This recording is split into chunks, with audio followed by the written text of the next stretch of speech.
Assalamualaikum warahmatullahi wabarakatuh.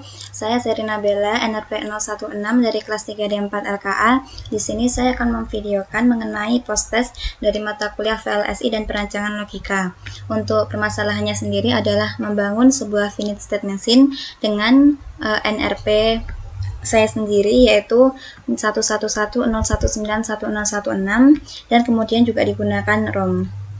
Di sini diagram blok dari finite state machine-nya adalah ketika state 0 diberi reset 1, maka dia akan tetap terbawa di state 0. Kemudian saat diberi input 0, maka akan dihasilkan output 1 dan state-nya tetap di state 0. Ketika state 0 diberi input 1 dan dihasilkan Y1, outputnya baru dibawa ke state 1. Saat state 1 diberi X1, akan dihasilkan Y0 dan tetap dibawa di state 1. Namun saat state 1 diberi input 0 dan dihasilkan Y1, maka dibawa ke state 2. Kemudian saat state 2 diberi inputan 1 dan dihasilkan output 8, akan tetap di state 2. Namun saat state 2 diberi input 0 dan dihasilkan Y7, maka akan dibawa ke state 3. Kemudian saat di state 3 diberi X0 dan dihasilkan Y6, maka state-nya tetap di state 3, dan saat state 3 diberi input 1 dan outputnya 4, akan dibawa state-nya ke state 1. Kemudian untuk ROM-nya adalah sebagai berikut, yang mana ketika J itu nanti dia akan dihasilkan address-nya 6, saat I adalah 1, H adalah 0, G-nya 1, F9, E1, D0, C1, B1, A1, dan kemudian I plus J-nya adalah 7, karena melihat dari NRP saya sendiri, yaitu 1 ditambah 6 adalah 7. Kemudian berikut adalah program dari finite state machine yang telah dibuat, yang mana untuk VLDL modulnya adalah sebagai berikut, yang mana digunakan port clock, kemudian ada X sebagai inputan, lalu ada reset, lalu ada pendefinisian state-nya dengan S, yang mana di sini 2 bit, kemudian untuk data atau alamat ROM-nya itu 8 bit, dan Y atau output-nya itu diberi bit sebanyak 4 bit. Kemudian di sini state-nya yang digunakan adalah set 0, 1, 2, dan 3. Kemudian ROM-nya di sini berupa array sebanyak 16 bit.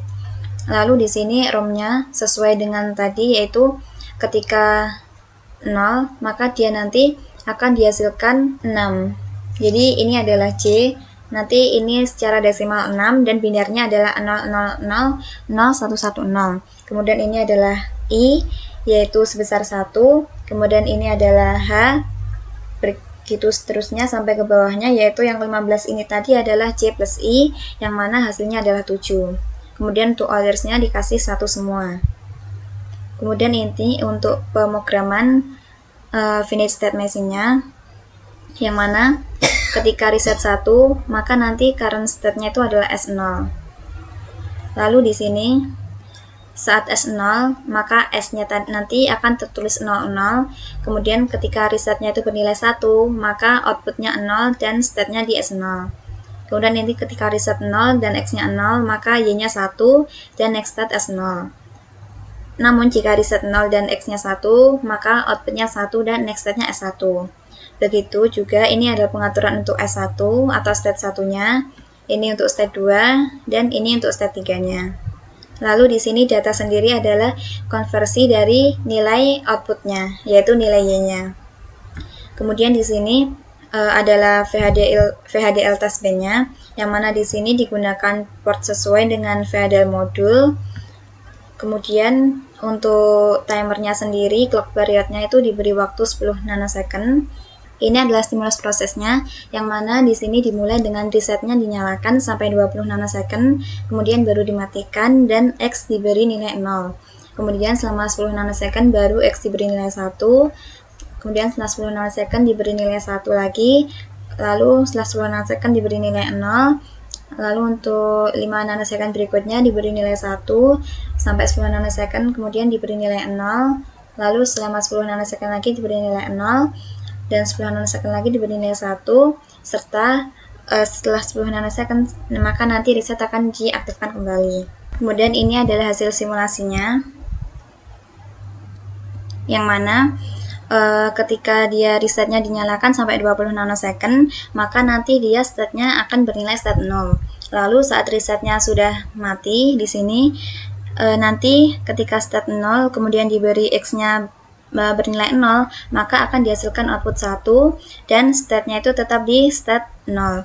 Kemudian saat di stat 0 dan dia diberi input 1, maka dia nanti outputnya 1 dan dia dibawa ke stat 1. Saat stat 1 diberi inputan sebesar 1, maka dihasilkan 0 dan nanti dia akan dibawa ke stat 1. Di sini stat 1 diberi inputan 0, maka nanti dia akan dihasilkan nilai 1 dan akan dibawa ke stat 2. Saat di stat 2 ketika diberi input 1, maka nanti dia itu outputnya 8.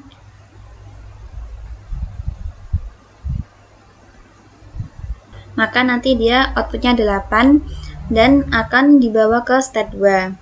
Kemudian saat di stat 2 dia diberi inputan sebesar 0, maka nanti dia akan outputnya adalah 7 dan dibawa ke stat 3. Saat di stat 3 ketika diberi input 0, maka dia hasilnya 6 dan dibawa ke stat 3.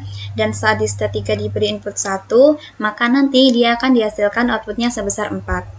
Kemudian yang berikutnya untuk pengaturan address-nya sendiri, di sini merupakan data sebagai penampilan dari address ROM-nya, yang mana di sini itu dia bertipe biner dengan jumlahnya yaitu sebanyak 8 bit.